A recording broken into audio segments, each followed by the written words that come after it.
Lady doctor रोजाना अपने स्वास्थ्य केंद्र पर जाया करती थी अपनी स्कूटी से। और एक दिन उनकी नजर एक गन्ने का रस बेचने वाले ठेले पर पड़ती है और वो देखती है कि इसके पास तो बहुत ज्यादा भीड़ लगी हुई है।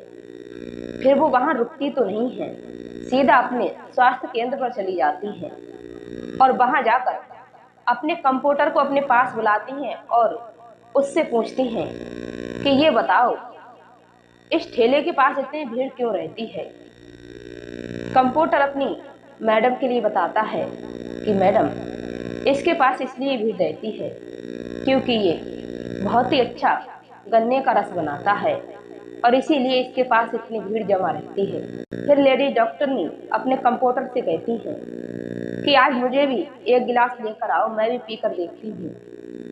कंप्यूटर अपनी मैडम के लिए एक गिलास गन्ने का रस लेके आता है और उन्हें जब देता है तो वो भी पी करके उस गन्ने के रस वाले की तारीफ करने लगती हैं और कहती हैं वास्तव में ये बहुत ही अच्छा बनाते हैं। और सोचती हैं कि आज जब मैं शाम को जाऊंगी तो अपने घर एक गिलास गन्ने का रस पैक करवा के लेके जाऊंगी। और जब लेडी डॉक्टर ने अपने स्वास्थ्य केंद्र से शाम के लिए वापस होती हैं और वापस होते समय वो उसी गन्ने के रस के ठेले पर पहुंच जाती हैं और वहां पर एक गिलास पैक करवाती हैं गन्ने का रस का। और वो देखती हैं कि जो गन्ने का रस बेचने वाला व्यक्ति होता है वो उनका ही पति, जो 3 साल पहले उनका तलाक हो चुका था, वही होता है।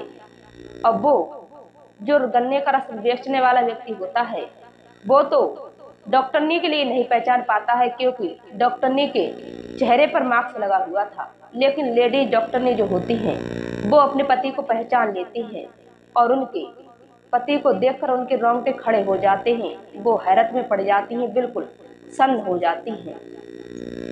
फिर उसके बाद में ऐसी घटना घटती है दोस्तों, अगर आपने इस घटना के लिए अंत तक सुन लिया तो आपके भी रोंगटे खड़े हो जाएंगे। नमस्कार, मेरा नाम है माधुरी राजपूत।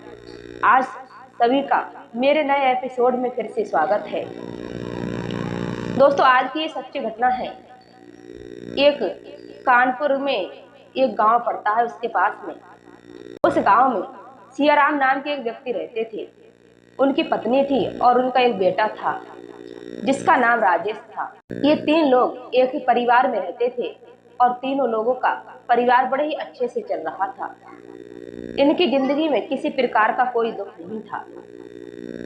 फिर एक दिन राजेश के माता पिता जो होते हैं, सियाराम और उनकी पत्नी, और विचार बनाते हैं क्यों ना हम अपने बेटे राजेश की शादी कर दें, जिससे फिर हमारे घर में बहू आ जाएगी। उसके बाद में हमें थोड़ी आसानी हो जाएगी काम धंधे में। उसके बाद में सियाराम और सियाराम की पत्नी अपने बेटे राजेश की शादी के लिए विचार बना लेती हैं और वो तय कर लेती हैं कि हमें अपने बेटे की शादी करनी है। फिर वो अपने बेटे के लिए एक लड़की देखती हैं जिसका नाम होता है रोशनी। उसके परिवार वाले भी अच्छे होते हैं। फिर वो रोशनी को देखकर राजेश की शादी बड़ी ही धूमधाम के साथ कर लेती हैं और अपने घर में बहू ले आती हैं। शादी के होने के बाद राजेश और राजेश की पत्नी और उसके माता पिता बड़े ही हंसी खुशी के साथ में रहने लगते हैं। उनका जीवन बड़ा ही अच्छा व्यतीत होने लगता है। लेकिन राजेश के जो दोस्त होते हैं बड़ा ही बदतमीज होते हैं, नालायक जिस्म के होते हैं। राजेश की शादी के बाद उसे दारू की लत लग जाती है। वह अपने दोस्तों में जब बैठता उठता है ज्यादा तो उसके दोस्त कहते हैं कि राजेश हमें पार्टी नहीं दोगे अपनी शादी की।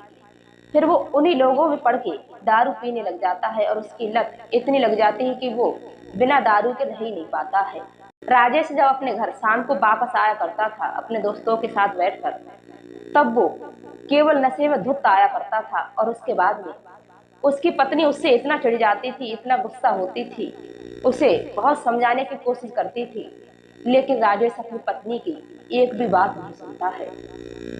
दोस्तों, उसके बाद में फिर ऐसा होता है कि राजेश की जब लत लग जाती है दारू पीने की, फिर वो धीरे धीरे अपनी पत्नी को मारने पीटने लग जाता है और उन दोनों के बीच में बहुत ही ज्यादा कलेश होने लगता है। लड़ाई झगड़ा और भी ज्यादा बढ़ जाता है क्योंकि राजेश अपनी पत्नी को जब मारता पीटता था, जब उसकी पत्नी उसे समझाती थी और उसके लिए पैसे नहीं देती थी, ना ही अपने जेवर देती थी, उसके पीछे वह अपनी पत्नी को बहुत ही ज्यादा मारता पीटता था। इसी कारण से रोशनी अपने पति राजेश से बहुत ही ज्यादा नाराज रहती थी, हमेशा उससे कटी कटी रहती थी और उन दोनों के बीच में इतना विवाद बढ़ गया था, वो एक दूसरे से सीधे मुंह बात तक नहीं करते थे। फिर ऐसे ही कुछ ही समय बीतता है, उसके बाद में रोशनी प्रेग्नेंट हो जाती है। प्रेग्नेंट होने के बाद में फिर उसके जो 5-6 महीने होते हैं, उसके जब प्रेग्नेंट हो जाती है, तब उसके बाद में राजेश और राजेश की पत्नी रोशनी में फिर से लड़ाई झगड़ा होने लगता है। राजेश नशे में इतना धुत होता है, जब शाम को अपने घर लौट के आता है, इतना धुत होता है कि वो ये तक नहीं समझ पाता कि आखिर हम कर क्या रहे हैं। उसे ये समझ नहीं आता है कि हम क्या बोल रहे हैं और क्या कर रहे हैं। फिर रोशनी और राजेश के बीच में उस दिन इतना लड़ाई झगड़ा होता है कि राजेश नशे की हालत में अपनी पत्नी के पेट में लात मार देता है और उसकी पत्नी पेट के बल गिर जाती है। उसके बाद उसकी पत्नी का जो बच्चा होता है वो पेट में ही मर जाता है। रोशनी का बच्चा पेट में ही मर जाता है और फिर राजेश ये देखता है कि मेरी पत्नी बहुत ही ज्यादा तड़प रही है। ये देखकर राजेश नशे के ही हालत में उस कमरे से भाग जाता है और उसकी पत्नी चीखती चिल्लाती विलखती रह जाती है, लेकिन राजेश नशे में इतना डाउन होता है, वो अपनी पत्नी को मुड़कर भी नहीं देखता है। फिर जो रोशनी के परिवार वाले होते हैं, सास ससुर, रोशनी के लिए हॉस्पिटल ले जाते हैं और उसके स्वास्थ्य केंद्र पर दिखाकर उसे स्वस्थ कराते हैं। और वो जब रोशनी थोड़ी तबीयत ठीक ठाक होती है, उसके बाद में और फिर जब रोशनी अपने मायके लड़कर झगड़कर चली जाती है राजेश से गुस्सा होकर, क्योंकि राजेश इतना बिगड़ चुका था कि रोशनी उसे सुधार नहीं पा रही थी, क्योंकि राजेश ना ही अपने माता पिता की सुनता था और ना ही रोशनी की सुनता था। रोशनी उसे बहुत समझाने की कोशिश करती थी कि तुम्हारे ये दोस्त हैं, ये तुम्हें बिगाड़ देंगे और तुम्हें कहीं का नहीं छोड़ेंगे, तुम एक दिन किसी लायक नहीं रहोगे। लेकिन राजेश तो अपनी पत्नी की बात बिल्कुल नकार देता था और नहीं समझता था और ना ही उसकी बात को सुनता था।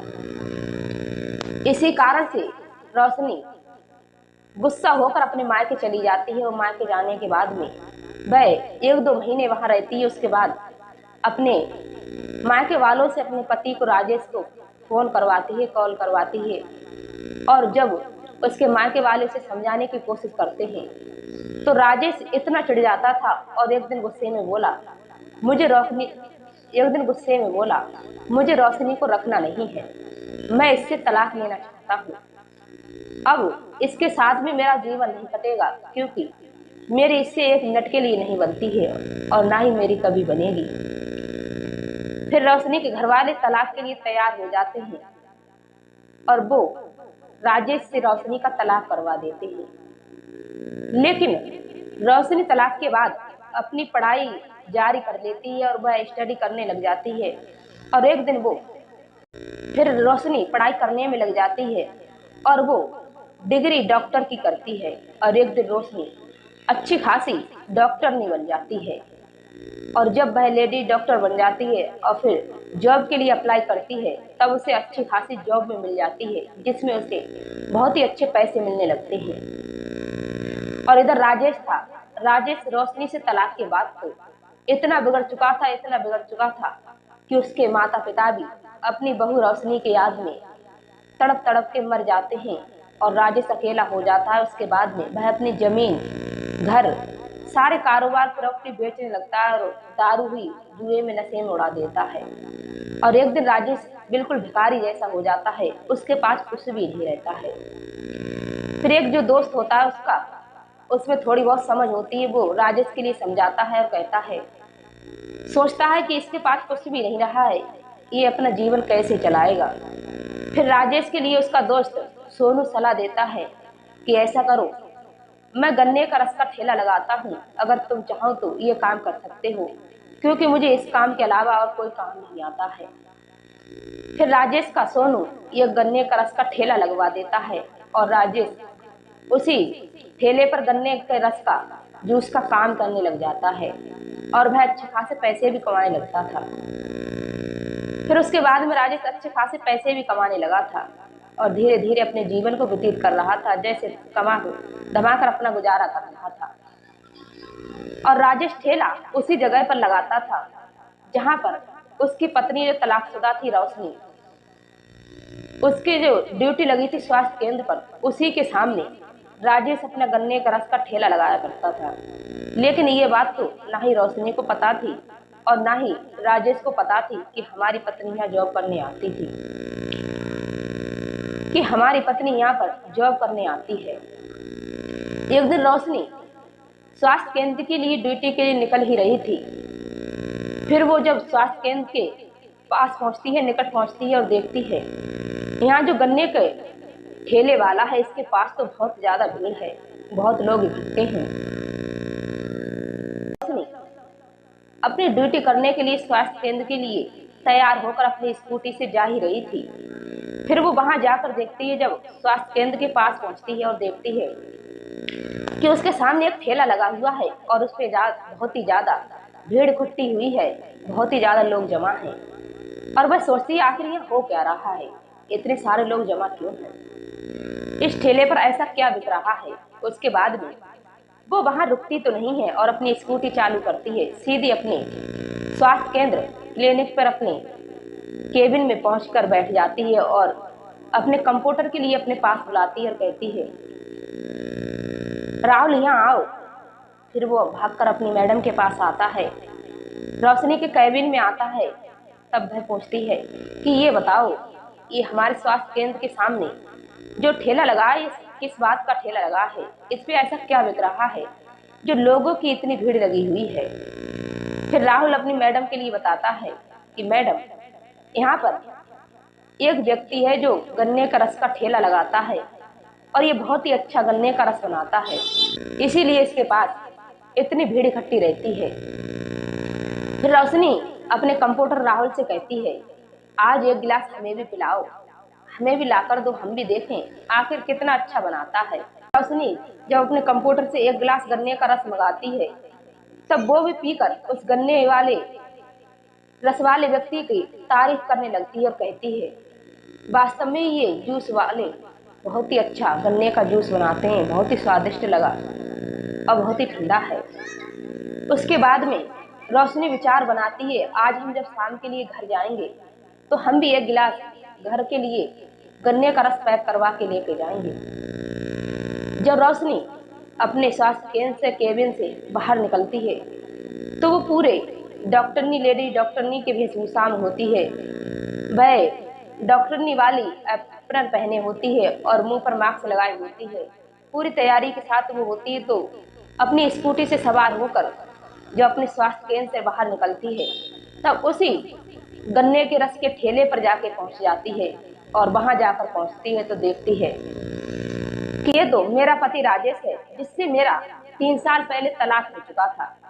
अब ये देखकर रोशनी बिल्कुल दंग रह जाती है, चौंक जाती है और हैरत में पड़ जाती है। उसके बाद फिर रोशनी उसी गन्ने के रस वाले व्यक्ति से एक गिलास घर के लिए पैक करवा लेती है और अपने पति से बिना कुछ कहे वहां से चली जाती है।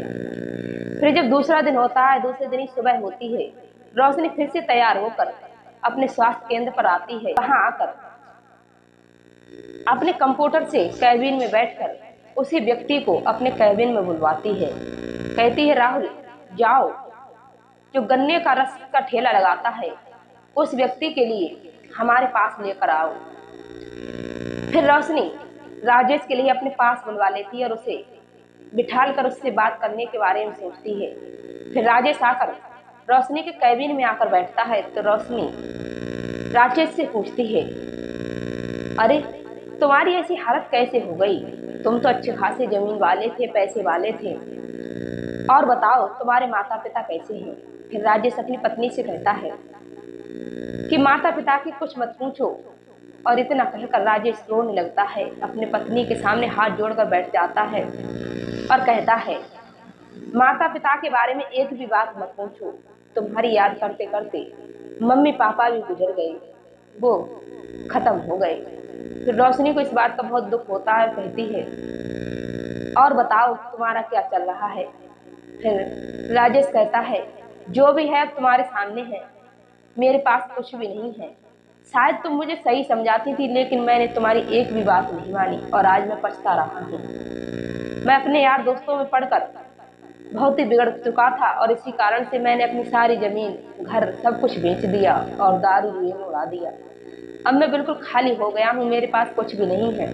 मेरे दोस्त ने ये गन्ने का ठेले का रस का जी ठेला लगवा दिया था। मेरे दोस्त ने गन्ने का रस का एक ठेला लगवा दिया था। इसी से कमाता हूँ और अपना पेट भरता हूँ, अपना कार्य कर रहा हूँ, काम कर रहा हूँ और अपनी जिंदगी बिता रहा हूँ। फिर रोशनी अपने पति से कहती है, अब बताओ तुम्हारी क्या राय है। वैसे अभी भी कुछ नहीं बिगड़ा है, मैंने अभी दूसरी शादी नहीं की है। फिर राजेश अपनी पत्नी से माफी मांगने लगता है और कहता है, मुझे माफ कर दो। वह हाथ जोड़कर बैठ जाता है और कहता है कि रोशनी, मुझे माफ कर दो। मैंने तुम्हारे साथ में बहुत गलत किया है, मैंने तुम्हारी एक भी बात नहीं मानी, इसीलिए तुम मुझे माफ कर दो। फिर रोशनी कहती है, ठीक है, तुम मुझसे माफी मत मांगो, अब तुम्हारी इच्छा क्या है। फिर राजेश कहता है, देखो मेरी एक ही इच्छा है, अब मैं तुम्हारे साथ जीवन बिताना चाहता हूँ, अपनी जिंदगी के कुछ लम्हे तुम्हारे साथ बिताना चाहता हूँ और तुम जो कहोगी मैं वही करूँगा, तुम्हारे कहे पर मैं चलूँगा, तुम जैसा करने को करोगी मैं वैसा ही करूँगा, जो काम के लिए कहोगी मैं वही काम करूँगा और तुम्हें हमेशा खुश रखूँगा, तुम्हें शिकायत का कभी भी एक मौका नहीं दूंगा। लेकिन रोशनी उसकी बातें सुनकर बहुत ही सोच विचार में पड़ जाती है और कहती है, ठीक है, मैं तुम्हें कुछ टाइम सोचकर इस बारे में जवाब दूंगी। फिर राजेश उससे कहता है, ठीक है, तुम्हें जैसा ठीक लगे तुम अपना सोच समझकर अपना फैसला मुझे आकर बता देना। फिर कुछ दिन बीतते हैं, रोशनी फैसला ले लेती है कि आखिर कोई बात नहीं है तो हमारे पति ही। जब उन्हें अपनी गलती का एहसास हो गया है तो हम अपने जीवन के कुछ ही पल रह गए हैं जो एक साथ बिता लेंगे हंसी खुशी के साथ में। ऐसा करते हैं, हम राजेश के साथ हाँ कर देते हैं रहने के लिए। फिर रोशनी फिर से अपने स्वास्थ्य केंद्र पर कुछ दिनों बाद फिर से तैयार होकर जाती है और राजेश को अपने कैबिन में बुलाती है। फिर राजेश अपने कैबिन में बुलाकर बिठा लेती है और राजेश से कहती है, ठीक है, मैं तुम्हारे साथ चलने के लिए तैयार हूँ, मैं तुम्हारे साथ रहना चाहती हूँ। उसके बाद में राजेश और राजेश की पत्नी घर के लिए लौट जाते हैं और राजेश की पत्नी रोशनी कहती है, अब तुम्हें ये ठेला लगाने की कोई जरूरत नहीं है, अब तुम ये काम बंद कर दो, क्योंकि मेरी तनख्वाह इतनी है, इसमें ही हमारा गुजारा होता रहेगा, क्योंकि मुझे अच्छे खासे पैसे मिलते हैं, मुझे अच्छी जॉब मिली है। फिर राजेश अपनी पत्नी से कहता है कि आखिर तुमने ये कैसे किया, क्योंकि तुम जब हमारे घर पर थी तब तो तुमने ये पढ़ाई नहीं की थी। फिर राजेश की पत्नी राजेश के लिए बताती है, कहती है, ये पढ़ाई मैंने तुमसे तलाक हो जाने के बाद की थी, क्योंकि मैं तुमसे सच्चा प्यार करती थी और इसीलिए मुझे कहीं दूसरी जगह शादी करनी नहीं थी, इसीलिए मैंने सोचा मैं कोई पढ़ाई कर लेती हूँ जिससे मैं अपना खर्चा खुद उठा सकूं, अपने पैरों पर खड़ी हो सकूं। इसीलिए मैंने डॉक्टर का कोर्स कर लिया और मैं आज लेडीज डॉक्टर नहीं बन गई हूँ जो तुम्हारे सामने हूँ।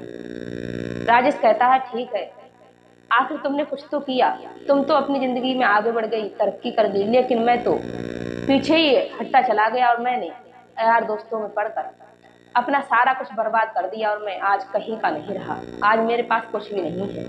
रोशनी कहती है, कोई बात नहीं है, रोशनी कहती है, कोई बात नहीं है, अब हम दोनों लोग अच्छे से अपना जीवन एक साथ बिताएंगे, क्योंकि हमारी सैलरी काफी है हम दोनों की जिंदगी जीने के लिए। इसीलिए अब हम दोनों लोग हंसी खुशी के साथ, प्रेम भाव के साथ एक ही घर में आराम से रहेंगे। फिर राजेश और राजेश की पत्नी घर चले जाते हैं, आराम से अपने जीवन को बिताते हैं।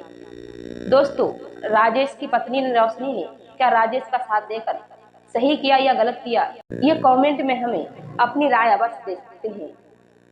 दोस्तों, मेरी कहानी का उद्देश्य किसी का दिल दिखाना नहीं है, कि आपको जागरूक करना है, आपको सचेत करना है, क्योंकि दोस्तों हमें इस कहानी से यही सीख मिलती है, अगर इंसान चाहे तो कुछ भी कर सकता है। वो जब मेहनत करेगा तो उसकी बुलंदियां उसके कदम चूमेंगी और एक दिन वो सब कुछ कर सकता है। इसीलिए मेहनत पे भरोसा करें।